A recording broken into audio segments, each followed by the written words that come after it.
Hai Sobat Kecepikong 1996. Apa kabar semuanya? Oke, balik lagi di video lainnya. Jadi gini, pernah nggak ngalamin pas doi nyadar kalau kamu udah kayak nggak segreget dulu?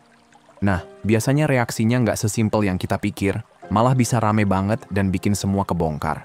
Kadang malah bikin posisi kamu jadi lebih di atas. Dari cara dia bereaksi, kamu bisa lihat jelas sebenarnya dia gimana sama kamu dan seberapa kuat pengaruh kamu di hubungan itu. Jadi santai aja, dengerin terus, karena ngerti reaksi dia bisa jadi jurus andalan yang kamu sendiri nggak sadari. Oke, let's break it down teman-teman. Nah, jadi gini. Yang pertama tuh ada momen shock awal pas doi nyadar kamu udah nggak se-hype dulu.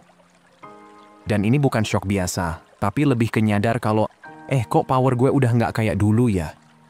Sebelumnya mungkin doi ngerasa aman-aman aja. Kamu tuh kayak udah pasti ada. Predictable. Dan selalu nyimpen energi buat hubungan itu. Tapi, begitu vibe itu hilang, langsung tuh ada efek getar-getar di hati yang susah diabaikan. Nah, sumber shock ini sebenarnya dari hilangnya rasa pasti.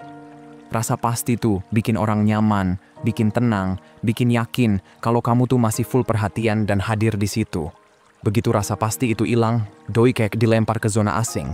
Mulai deh kepikiran, kenapa bisa berubah?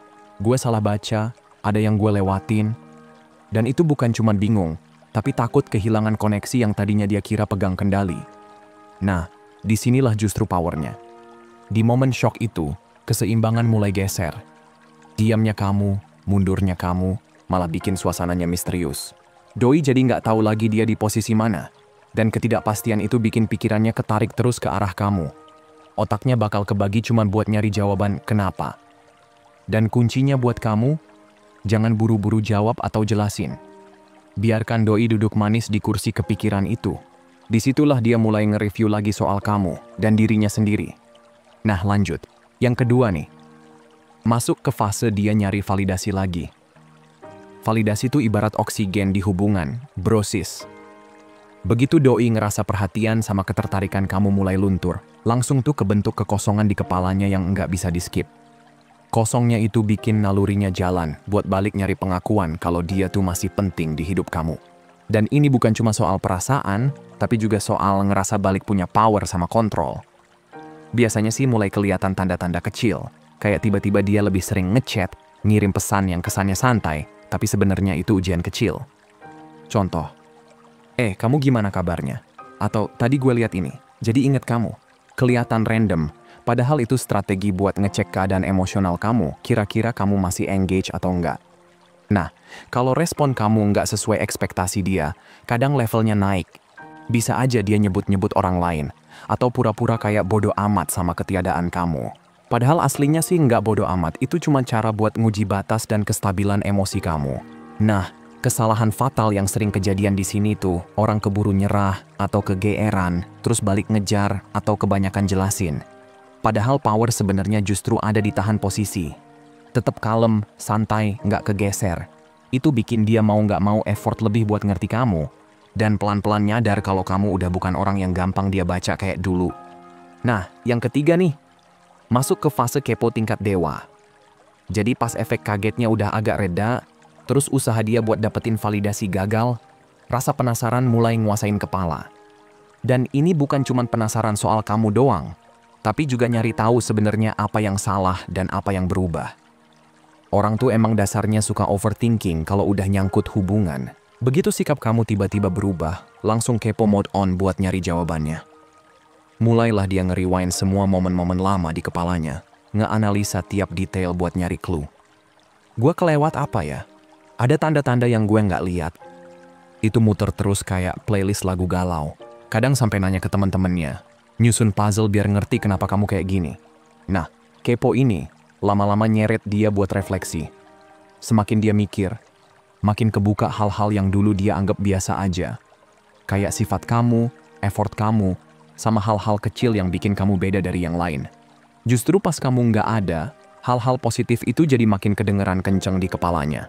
Kayak volumenya naik sendiri gara-gara kamu diem. Dan kerennya fase ini kamu nggak perlu ngapa-ngapain. Otaknya dia yang kerja full time buat kamu. Semakin kepo, makin dia invest emosi buat ngerti apa yang terjadi. Dan makin dia invest, makin dia sadar kalau sebenarnya Banyak banget yang dia bisa ilangin kalau kamu benar-benar pergi. Nah, yang keempat ini masuk ke fase ego mulai main peran. Ego tuh sebenarnya mesin gede banget di hubungan. Karena nyambung sama identitas diri, sama rasa kontrol. Begitu kontrol itu kayak terancam, ego langsung refleks pasang tameng. Pas dia sadar kamu udah nggak segreget dulu, itu kayak maksa dia ngeliat versi dirinya yang sebenarnya dia nggak mau hadapin. Ego tuh hidupnya dari validasi sama rasa pasti. Selama kamu masih perhatian, responsif, dan available secara emosional, itu semua ngebus rasa pentingnya dia di hidup kamu. Tapi pas kamu mulai narik diri, supply itu hilang. Nah, dari situ mulai ada drama batin. Dia jadi mikir, wah, gue salah ngukur pengaruh gue nih. Buat dia, fase ini nggak gampang, soalnya persepsinya soal hubungan jadi ke-challenge. Kalau sebelumnya dia ngerasa pegang kendali, mundurnya kamu bikin dia harus mikir ulang. Egonya bisa nyuruh dia ngelakuin macam-macam demi balikin power yang dia rasa hilang. Mulai dari nyelipin sindiran halus, bikin kamu cemburu, sampai pura-pura pede banget buat nutupin rasa nggak amannya. Nah, kuncinya buat kamu, tetap stay cool. Jangan kebawa reaksi ego dia, apalagi sampai balik ke pola lama. Justru sikap kalem dan santai kamu itu lebih bikin dia nggak tenang ketimbang kamu marah atau ngegas. Lama-lama, egonya bakal turun, dan disitulah emosi aslinya yang bakal nongol. Baru deh proses refleksi beneran dimulai.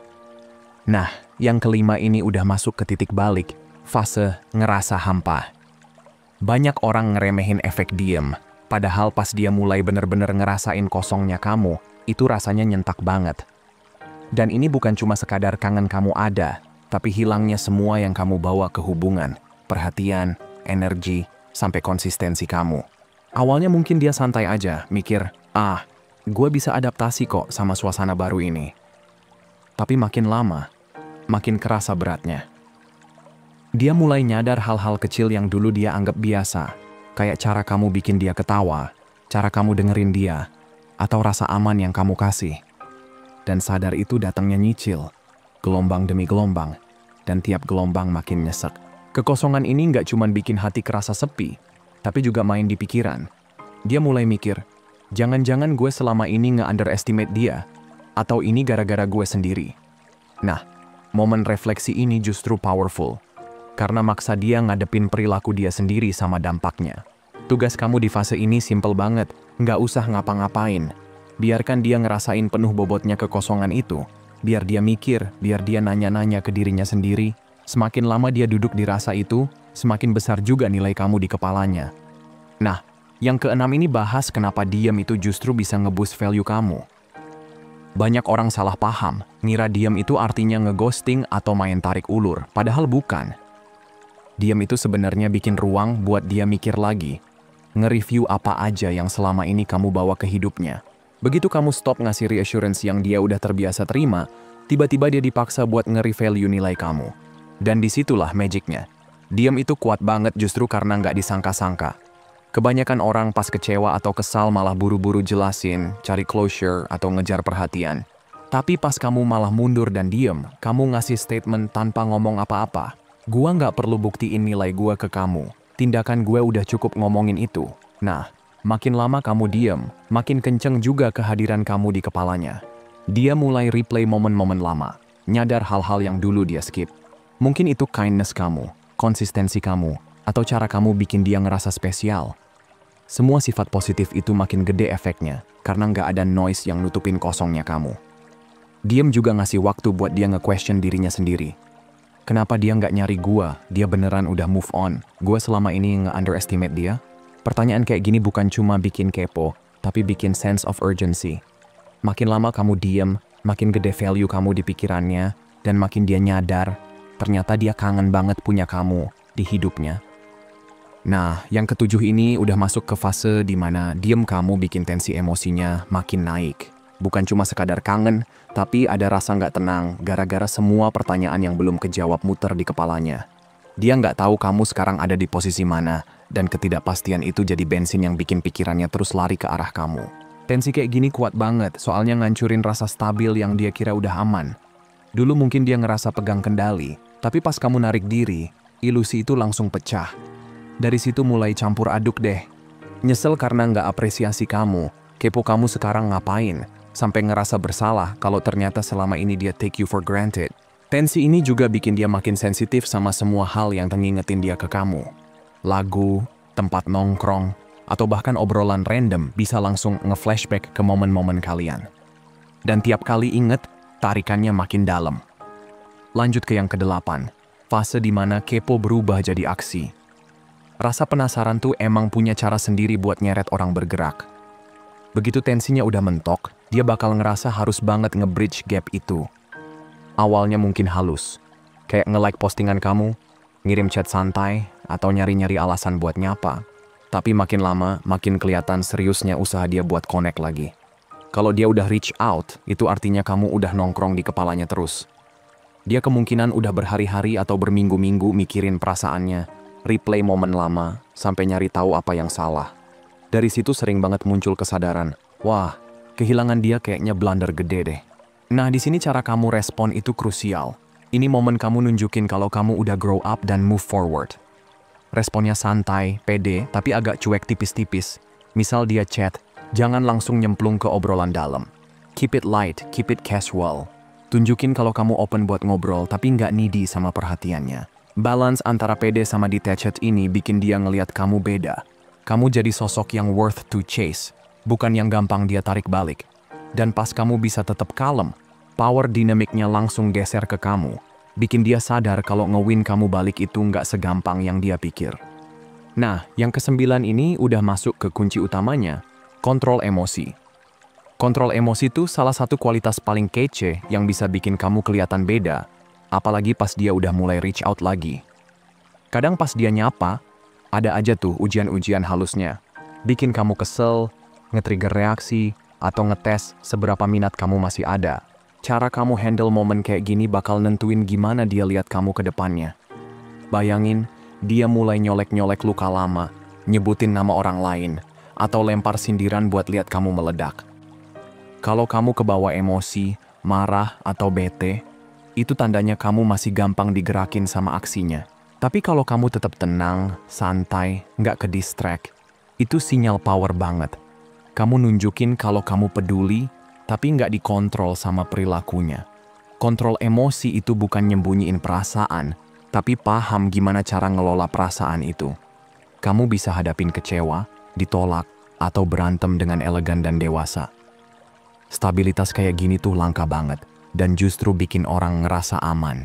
Dia jadi tahu, mau apapun yang terjadi, kamu nggak gampang goyah. Keindahan kontrol emosi itu ada di balik arah fokusnya. Balik lagi ke kamu. Bukan kamu yang ngejar atau nyautin tes-tesnya. Tapi kamu yang nunjukin kalau hidup dan kebahagiaan kamu nggak cuma muter di dia. Sikap independen kayak gini bikin kamu stand out.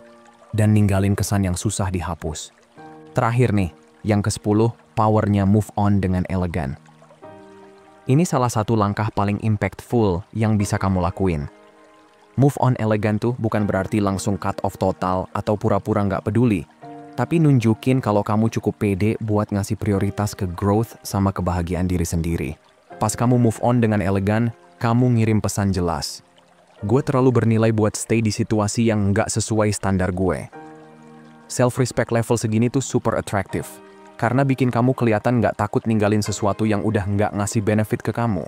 Bonusnya, ini bikin dia otomatis questioning pilihan sama sikapnya sendiri. Graceful detachment ini juga bukan main drama atau nyari balas dendam. Fokusnya murni ke kamu. Invest energi ke hal-hal yang bikin kamu happy dan fulfilled. Entah itu kerjaan, hobi, atau pengembangan diri. Begitu dia lihat kamu thriving tanpa dia, muncul tuh rasa kagum campur penasaran. Dan kesan yang kamu tinggalkan itu kuat banget. Dia bakal inget gimana kamu handle semua ini dengan dignity sama maturity, sampai nyadar apa yang udah dia lepasin. Kadang, dari situ rasa nyesel sama keinginan buat reconnect mulai muncul. Tapi bedanya, di titik itu kamu udah di posisi power. Bisa milih sendiri apakah dia masih worth buat dapet waktu sama energi kamu atau enggak. Jadi kalau ditarik benang merahnya dari semua yang udah kita bahas, intinya tuh tentang gimana kamu ngehandle diri kamu di tengah perubahan dinamika hubungan. Mulai dari efek kaget awal, usahanya nyari validasi, rasa penasaran yang bikin dia overthinking, ego yang mulai goyah, Sampai akhirnya dia ngerasain hampa dan diem kamu justru bikin value kamu makin naik. Semua fase itu punya satu benang merah. Kamu nggak kebawa arus. Kamu stay cool, punya kontrol emosi, dan tetap fokus ke diri kamu sendiri. Ini yang bikin power dinamiknya pelan-pelan geser ke kamu, tanpa kamu harus ribet ngejar atau ngejelasin. Dan yang paling penting, kamu harus ingat, hubungan yang sehat itu berawal dari self-respect sama emotional control. Move on dengan elegan bukan berarti kamu nggak peduli, tapi kamu cukup sayang sama diri kamu buat nggak nyangkut di situasi yang udah nggak sehat. Ketika kamu bisa jalan terus dengan tenang, pede, dan punya tujuan hidup di luar hubungan, itu bikin kamu nggak cuma lebih atraktif di mata dia, tapi juga bikin hidup kamu jauh lebih berkualitas. Jadi, entah dia balik atau enggak, kamu tetap menang karena kamu udah jadi versi terbaik dari diri kamu sendiri. Oke guys, segitu aja dulu buat hari ini. Sehat selalu ya, semoga harinya menyenangkan. Dan seperti biasa nih, hargai diri kamu di atas perasaan kamu. Abaikan apa yang kamu rasain, dan ingat apa yang kamu layak dapetin. Kalau mau hubunganmu jauh lebih baik dan sehat, hargai dan perlakukan dengan baik diri sendiri dulu. Makasih udah nonton ya, dan sampai jumpa di video berikutnya teman-teman.